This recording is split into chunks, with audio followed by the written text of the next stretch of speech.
తాకట్టులో ఉన్న బంగారాన్ని విడిపించి ఆ రోజున్న మార్కెట్ ధర కట్టి మిగిలిన డబ్బును మీకు అందిస్తుంది కొమ్మూరి గోల్డ్. నమస్కారం ముల్లపూడి సత్యనారాయణమూర్తి గారు. నమస్కారం ముఖేష్ అంబానీ గారు. ముఖ్యంగా వారాహి నవరాత్రులు అయితే రాబోతున్నాయి. అమ్మవారిని విశేషంగా 9 రోజుల పాటు ఆరాధిస్తే చాలా మంచి ఫలితాలు కలుగుతాయని చెప్తూ ఉంటారు. గుప్త నవరాత్రులు అంటారు, గుప్తంగా చేయాలంటారు. ఇంతకీ వారాహి నవరాత్రులు ఎలా చేసుకోవాలి, ఎలా చేసుకోవడం వల్ల విశేషమైన ఫలితాలు పొందవచ్చు, దాని గురించి మీరు వివరించండి. అదేవిధంగా వారాహి నవరాత్రుల్లో అమ్మవారి ఏ నామాన్ని ఉచ్చరిస్తే మంచి కలుగుతుందంటారు? హ్రీంకారాసనగద్భితా నలసికాం సౌహక్లీం కళాం బిభ్రతీం సవర్ణాంబరధారిణీం వరసుధాధౌతాం త్రినేత్రోజ్వలాం వందే పుస్తకపాశం అంకుశధరాం స్రగ్భూషితాముజ్వలాం త్వాం గౌరీం త్రిపురాం పరాత్ప్రకళాం శ్రీచక్ర సంచారిణీం. ఓం గ్లౌం వారాహ్యై నమః. ఓం వారాహి దేవ్యై నమః. వారాహి అమ్మవారు గుప్త నవరాత్రులు వచ్చేసినాయి మనకి. 15వ తేదీ నుంచి 23వ తేదీ వరకు కూడా ఈ జరుగుతాయి. ఆషాఢ శుక్ల పాడ్యమి రోజున ప్రారంభం అవుతాయి. ఆషాఢ శుక్ల నవమి వరకు జరుగుతాయి. అయితే అసలు ఈ వారాహిదేవి ఎవరండి అంటే సప్తమాతృకుల్లో ఒకరు. అసలు సప్తమాతృకులు ఎవరండి అంటే బ్రహ్మ నుంచి బ్రాహ్మణి, విష్ణువు నుంచి వైష్ణవి, మహేశ్వరుడి నుంచి మాహేశ్వరి, అలాగే కుమారస్వామి నుంచి కౌమారి, అలాగే ఇంద్రుడి నుంచి ఇంద్రాణి, అలాగే చాముండ, వరాహస్వామి నుంచి వారాహి. వీళ్ళు సప్తమాతృకులు అంటారు. వీళ్ళంతా ఎక్కడి నుంచి పుట్టారంటే గౌరీదేహ సముద్భవాం, గౌరీదేవి శరీరం నుంచి పుట్టారు. ఎందుకు పుట్టాల్సి వచ్చింది అంటే బండాసురుడు అనేటటువంటి ఒక రాక్షసుడు ఉన్నాడు. ఆ రాక్షసుడితో లలితాదేవి యుద్ధం చేయబోతుంటే అప్పుడు ఈ యొక్క సైన్యాన్నంతటినీ కూడా రక్షించాలి కాబట్టి వారాహిని పుట్టించింది, సప్తమాతృకులను పుట్టించింది. ఆ వారాహి అమ్మవారికి దండనాథ అని పేరుంది. అంటే కమాండర్ ఇన్ చీఫ్, మొత్తం ఆ సైన్యానికి అంతటికీ కూడా అధ్యక్షురాలను చేసింది అమ్మవారు. అలాగే వార్తాళి అంటారు ఆమెని, మెసేజ్ తీసుకెళ్తుంది. ఆంజనేయ స్వామికి ఎలాగైతే రావణాసురుడికి మెసేజ్ పట్టుకెళ్ళిందో, అరే తాట తీస్తాడు రా రాముడు అంటే ఏమనుకుంటున్నావురా, ఆ రావణాసురుడు ఏమనుకున్నాడంటే శ్రీరామచంద్ర ప్రభు అంటే ఏదో మామూలు మనిషి అనుకున్నాడు. ఇప్పుడు స్వామి వివేకానంద పుట్టాడండి, మనము స్వామి వివేకానంద ఒకటైపోతామా? ఆయన సాక్షాత్ శివుడు. ఆయన అట్లా రావణాసురుడు రాముని యొక్క ఇది తెలుసుకోలేకపోయాడు. అప్పుడు ఆంజనేయ స్వామి వచ్చి తెలియజేసిన ఒక దూతగా తెలుసుకోలేకపోయాడు. శివదూతి అన్నారు.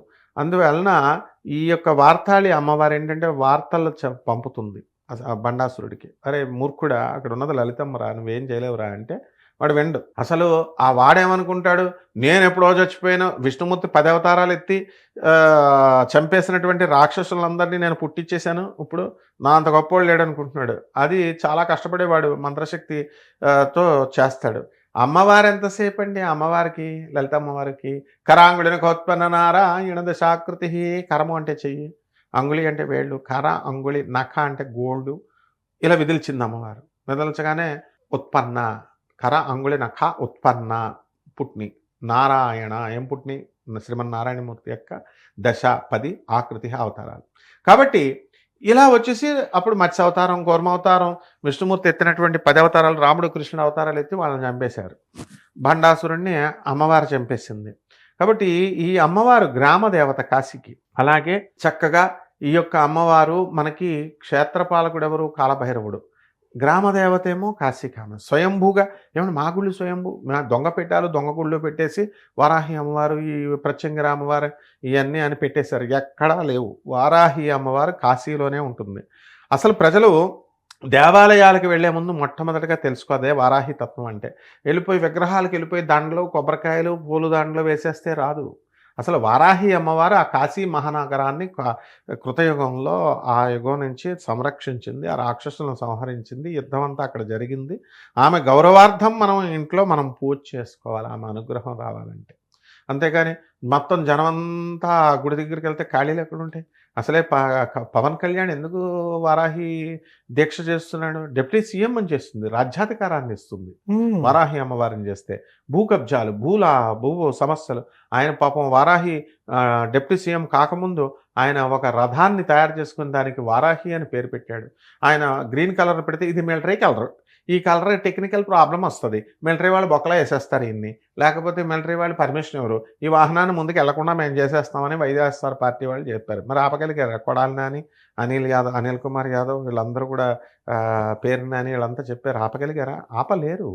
అది వాళ్ళు ఏదో రాజకీయంతో వాళ్ళకి తెలుసు ఆపలేరని. వాళ్ళు ఏంటంటే రాజకీయంగా చేయాలనే ఉద్దేశంతో చెప్తారు. వారాహి అనేటటువంటి పేరు తెలిసి చేసినా తెలియక చేసినా ఆ సాధన చేసిన పవన్ కళ్యాణ్ రథాన్ని ఎవరైతే ఆపలేకపోయారో ముందుకి, ఆయన అసలే ఆయనకి ఎందుకు తెలియదు, ఆయన మిలిటరీ ఆఫీసర్ కొడుకు, ఆయనకి తెలియదు, అన్నీ తెలుసు. ఒక వాహనాన్ని ఒక పార్టీ అధ్యక్షుడు మార్కెట్లోకి వదులుతున్నాడంటే ఆ మాత్రం తెలీదా కనుక్కోకుండా? అలా వారాహి పేరు పెట్టుకున్నటువంటి వాళ్ళు, వారాహి సాధన చేసిన వాళ్ళకి ఎట్టి పరిస్థితుల్లో ఏది అడ్డు రాదు. ప్లస్ ముఖ్యంగా ఈ కాలంలో రేట్లు హైదరాబాద్ వాళ్ళు ఎక్కువగా వారాహి అమ్మవారికి చేయాలి. ఎందువలన రేట్లు బాగా పెరిగిపోయినాయి, భూముల కబ్జాలు అవుతున్నాయి. ఏమండి మాకు భూములు ఇదైపోయిందండి, మా స్థలాలు ఉన్నాయండి, రేట్లు పెరగట్లేదండి అని అనేటటువంటి వాళ్ళందరూ కూడా భూమి సంబంధమైనటువంటి తగాదాల కోర్టుల్లో ఉన్నాయనేటటువంటి వాళ్ళందరూ కూడా వారాహి పూజలు చేశారు. చేస్తే అమ్మవారు రక్షిస్తుంది. కరెక్టే, ఇది దొరికిందే ఛాన్స్ కదా అని దొంగ పీఠాలు, దొంగ గురువులు, దొంగ పంతుళ్ళు వీళ్ళంతా వారాహి హోమాలు చేసుకోండి అని చెప్పేసి అందులో విస్కీ కూడా వేయించేస్తున్నారు, డబ్బులు కూడా భారీగా లాగుతున్నారు. అయితే కోర్టులో కేసు ఫైల్ అయ్యకుండా ఈ మహానుభావులు కూడా జనాలు ఎలా తయారయ్యారంటే, కోర్టులో ఫైట్ చేయమ్మా, లాయర్ దగ్గరికి వెళ్ళు, కోర్టులో ఫైల్ చేయంటే వెళ్ళరు. అంటే వారాహి హోమం చేస్తామండి, దాని అంతకదా అయిపోద్దండి అంటే భయం అనమాట. పోలీస్ స్టేషన్లోకి వెళ్ళి కంప్లైంట్ ఇవ్వంటే ఎవరు? అలా చేస్తే అమ్మవారు, వారాహి అమ్మవారు ఏది చేయదు, పోరాడిన వాడికే. ఇకపోతే ఈ అమ్మవారికి మనం ఏం చేయాలి? గుప్త నవరాత్రులను ఎందుకు పేరు పెట్టారంటే గుప్తంగా చేసుకోవాలా. ఇప్పుడు చేసే ప్రతి పూజ కూడా, ప్రతి జనము కూడా పబ్లిసిటీ పూజలు చేస్తున్నారు. ఇన్స్టాగ్రామ్లో రీల్స్ పెట్టుకుంటున్నారు, వాట్సాప్లో పెట్టుకుంటున్నారు. అరే దేవుడు ముఖ్యమా మనకి, జనం ముఖ్యమా? జనం గొడవ ఎందుకురా? ఏకాగ్రతగా అమ్మవారిని చేయరా నాయన అని చెప్పినా సరే వినరు. ఇప్పుడు లలితా సహస్రం కూడా చూడండి. ఓం అస్య శ్రీలలిత రహస్యనామ స్తోత్రమాలా మంత్రస్య, రహస్యం, అది కూడా రహస్యంగా చేయాలి. పారాయణలు గట్టిగా చేస్తూ 9 చీరలు వస్తాయి కదా, రంగుల చీరలు, 9 రంగుల చీరలు బ్యాచీలు చేసేస్తున్నాయి లలితా సహస్రం. అవి కూడా సీక్రెట్గానే చేయాలి. 9 రంగుల జాకెట్లు ఇచ్చే వాయినాలు ఇచ్చేటటువంటి వాళ్ళకి 9 చీరలు పట్టరండి అంటున్నారు వీళ్ళు. సో వీళ్ళ ప్రలోభం కోసం, వీళ్ళ లబ్ధి కోసం అమ్మవార్లను వాడుకోకూడదు.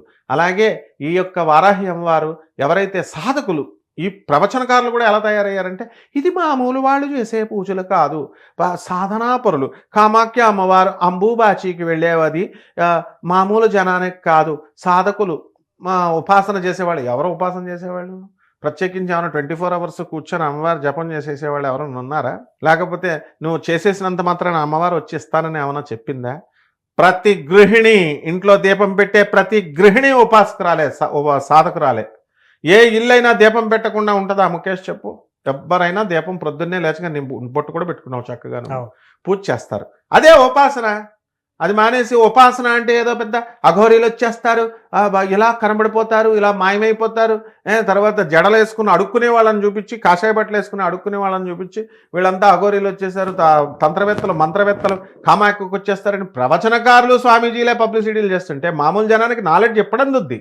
కాబట్టి ఈ యొక్క అందరూ చేసుకునేటటువంటి పండగ ఇది. ఒక మహానుభావుడైనటువంటి వాడు ప్రవచనకారుడు వారాహి అమ్మవారి సవత్తల్లి, పినతల్లి, ఈమె తల్లి కాదు అన్నాడు. పాపం అతనికి బ్రెయిన్ స్ట్రోక్ వచ్చింది. బాధపడాలి, మన సోదరుడే కాబట్టి. అట్లా అనకూడదు.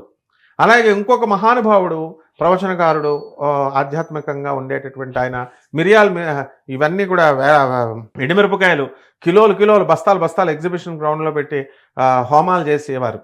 అతనికి కాలు తీసేశారు, తర్వాత చనిపోయాడు పాపం. మన మిత్రుడే వీళ్ళంతా.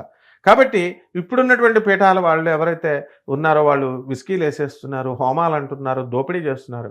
చేస్తే చేసుకోవచ్చు, కానీ వీళ్ళ పబ్లిసిటీ మాత్రం అమ్మవారు తాట తీస్తుంది. వారాహి అమ్మవారు ఏమని చెప్తున్నారు?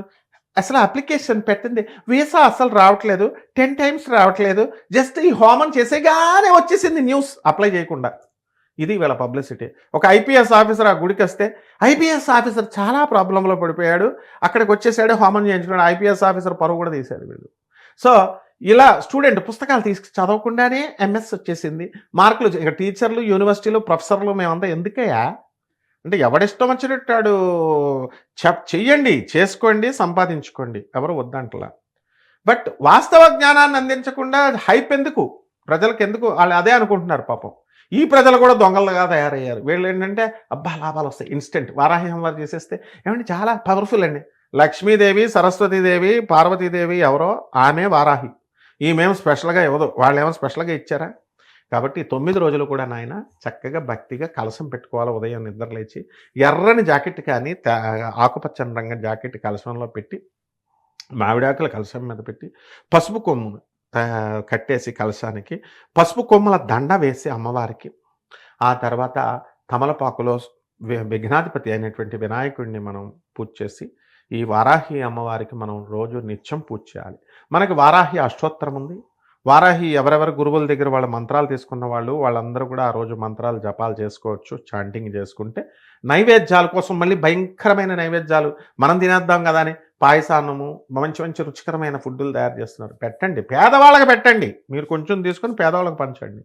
పాయసాన్న ప్రియా త్వక్స్తాపశలోక భయంకరి. పాయసాన్నం నాకు ఇష్టం అంటే నిన్ను తినమని చెప్పిందా? పాయసాన్నం పెట్టు, పేదవాళ్ళకి పంచు. పులిహార 9 రోజులు కూడా 9 రకాల దేవతలు. ఏ దేవతలకు పూజ చేయాలండి అని అంటే సప్తమాతృకలు వీళ్ళకి చేస్తూ, లేకపోతే నవదుర్గా ప్రకీర్తితా, ప్రథమం శైలపుత్రీతి, ద్వితీయం బ్రహ్మచారిణి, తృతీయం చంద్రఘంటేతి, కూష్మాండేతి చతుర్థకం, పంచమం స్కందమాతేతి, కాచాయని చాష్టమం, సప్తమం కాళరాత్రిశ్చ మహా గౌరీతిచాష్టమం, నవమం సిద్ధిదాత్రి చ, నవదుర్గా ప్రకీర్తితా.